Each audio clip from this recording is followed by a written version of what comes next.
Now that the election's over, what do you think is going to happen to the housing market?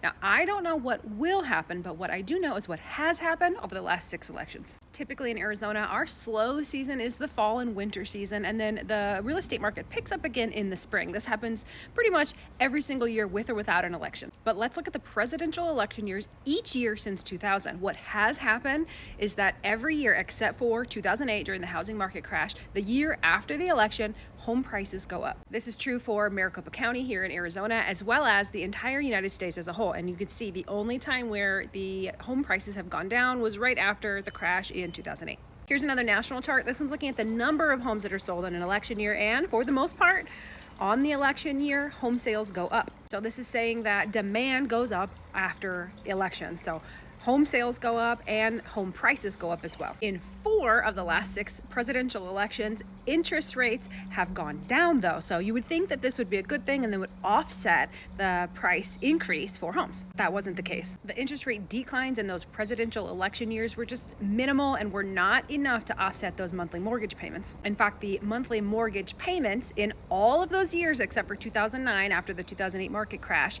those monthly mortgage payments actually went up. This was because in Maricopa County here in Arizona, of the last 6 presidential elections, the average price increase was $33,000. I'm not saying this will happen, I'm just taking a look at historical data, but if you were planning to buy a house here in the near future, this might be the time to do it. I would expect, based on historical data, for those prices to increase by springtime. And even if rates do go down, it might not be enough to offset those potential price increases. Not to mention, we are currently in a buyer's market here in Maricopa County, so it's a great time for buyers to negotiate before more competition comes in the spring.